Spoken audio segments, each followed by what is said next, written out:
This episode is brought to you by the Weather Channel.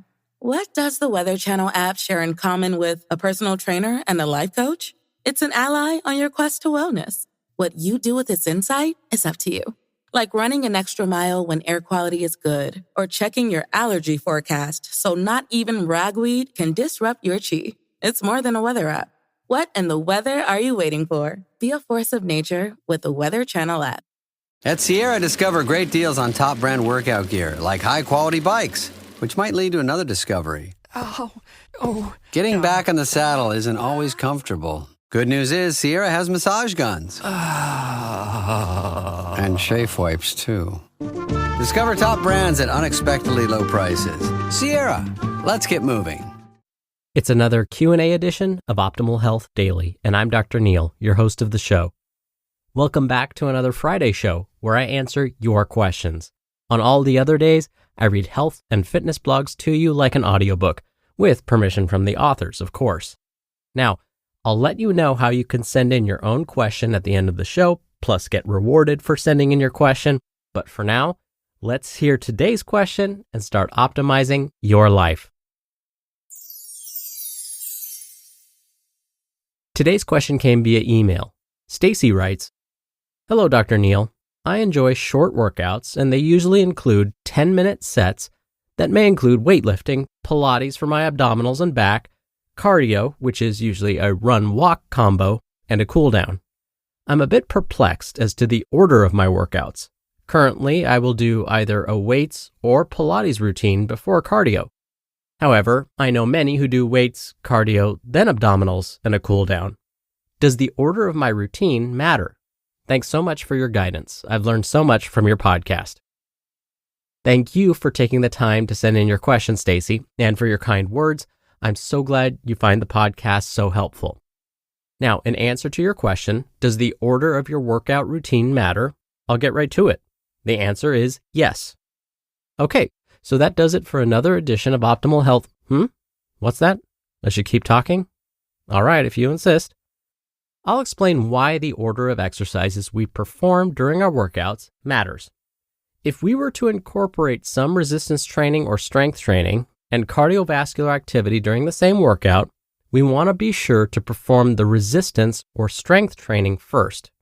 Now, let me be clear about resistance and strength training.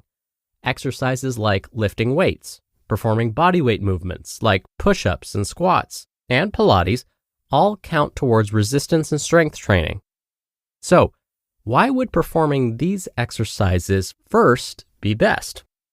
When we perform activities that require short bursts of high energy effort, we likely notice that our muscles will fatigue after maybe 15 or 30 seconds. Of course, this depends on the weight and the movement we're performing, but we can agree if we're doing squats or shoulder presses or bicep curls or whatever, we'll only be able to perform those exercises for a short period of time before we need a rest. This is because when we perform high-intensity, short-duration exercises like these, the body prefers to use a very specific fuel source to supply the muscles with energy. That fuel source is sugar. But the problem is, sugar is not a long-lasting fuel source.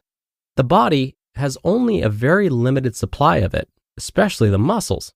So, when our muscles start to burn after we've performed lots and lots of repetitions of push-ups or squats, it's the body telling us that our muscles are running out of fuel.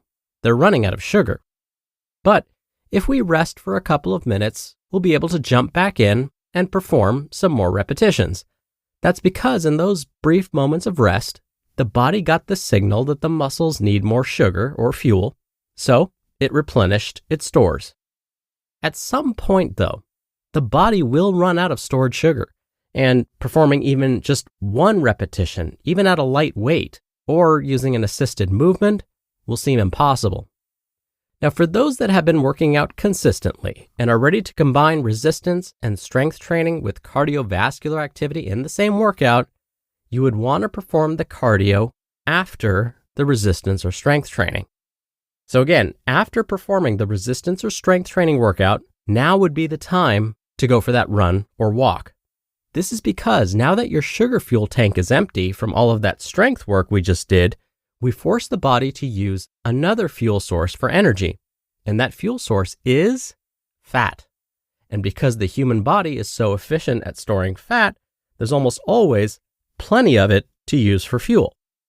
Now again, I only recommend combining resistance training and cardio in the same workout if you're experienced. This is not something I recommend for beginners. Okay, now what about performing exercises for the abs specifically? When would be the best time to do some ab work? My preference for most people is to perform them at the beginning of the workout, after really the warm-up. Again, since most abdominal exercises require short bursts of high-intensity activity, sugar will probably be the main fuel source. Plus, we'll be more likely to actually perform these moves at the beginning of the workout, rather than when we're tired at the end. But if you find that it suits you best to perform ab-specific moves at the end, then that's great too, because the bottom line is, consistency is key. Now, how much total time should we be spending on our abs? Well, if you look at most ab programs out there, the ones that promise strong, tight abdominal muscles and a stronger core and that elusive six-pack, I've done the math for you. Most of these programs require about 45 minutes a week of strict abdominal work. So about 15 minutes of ab work 3 days a week is what most of these programs recommend. Now, if you prefer to do 5 minutes of ab work every day, that'll get you pretty close to the 45 minutes. So again, find what suits you best, because again, consistency is key. Thank you again so much for taking the time to send in your questions, Stacey. Now, if you send your questions in and you're in the US, we'll physically mail you a copy of our 216-page hardcover workbook totally free, as long as we have some left. If you're outside of the US, we'd be happy to provide an electronic version. You can email your question to health@oldpodcast.com. That's health@oldpodcast.com. Or if you want your voice played on the show, just come by oldpodcast.com/ask. Or you can do it the old-fashioned way and call in your question. The number is 1-61-I-LOVE-OHD. That's 1-614-568-3643. All right, that'll do it for today. Thank you so much for listening every day and all the way through, and I'll see you back here tomorrow where your optimal life awaits.